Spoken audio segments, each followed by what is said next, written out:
শ্রোতা, রাসূল করিম সাল্লাল্লাহু আলাইহি ওয়াসাল্লামের জীবনীর 28তম পর্ব উল্লেখ করব ইনশাআল্লাহ।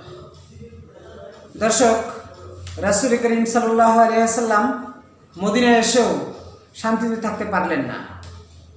আপন মুক্তি ও নিরাপত্তাই তার বৃহত্তর বিপদের কারণ হয়ে দাঁড়াল। মহানবী সাল্লাল্লাহু আলাইহি ওয়াসাল্লাম তার শিষ্যবৃন্দ সহ মদিনায় এসে নির্বিঘ্নে বসবাস শুরু করলেন এবং তথা একটি রাষ্ট্র গড়ে তুললেন। এই চিন্তাই আরবদের মনে দারুণ ক্ষোভ ও প্রতিহিংসার আগুন জ্বালিয়ে দিল। তারা ভাবল, এই শিশু রাষ্ট্র যদি ধীরে ধীরে বর্ধিত হয় তাহলে একদিন তা মক্কাবাসীদের জন্য অমঙ্গলের কারণ হয়ে দাঁড়াবে। বন্ধুগণ, এদিকে ইহুদিরাও সন্ধি শর্ত মানল না। তারা তাদেরকে সর্বপ্রকার ধর্মীয় স্বাধীনতা ও নাগরিক অধিকার দেওয়া সত্ত্বেও তাদের চির গাদ্দার মন রাসূল সাল্লাল্লাহু আলাইহি ওয়াসাল্লামের বিরুদ্ধে বিদ্রোহী হয়ে উঠল। তারা কোনো পয়গম্বরকেই ছাড় দেয়নি।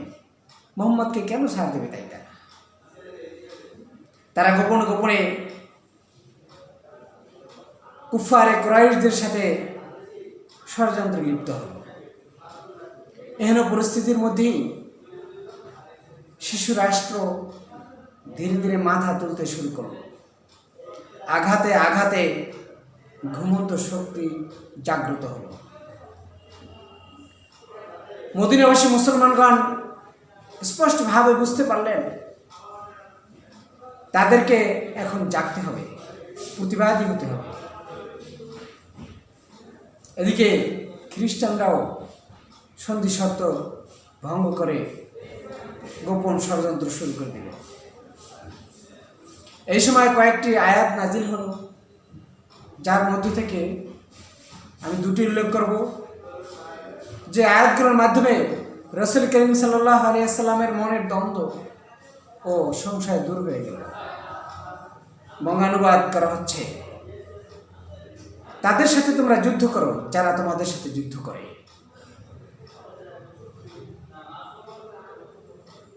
তবে সীমা লঙ্ঘন করো না, কারণ আল্লাহ তাআলা সীমা লঙ্ঘনকারীদেরকে ভালোবাসেন না। অন্যত্র ইরশাদ হয়েছে, তাদেরকে যেখানে পাও হত্যা করো এবং তারা যেখান থেকে তোমাদেরকে তাড়িয়ে দিয়েছে তোমরাও তাদেরকে সেখান থেকে বিতাড়িত করো। বন্ধুগণ, কুরাইশদের দুর্বিসন্ধি বুঝতে পেরে রাসূল করিম সাল্লাল্লাহু আলাইহি ওয়াসাল্লাম আব্দুল্লাহ ইবনে জাহাশ নামক মুহাজির সাহাবীর নেতৃত্বে 8 সদস্য বিশিষ্ট একটি গোয়েন্দা টিম গঠন করে মক্কার সীমান্তবর্তী এলাকায় পাঠিয়ে দিলেন। তারা মক্কার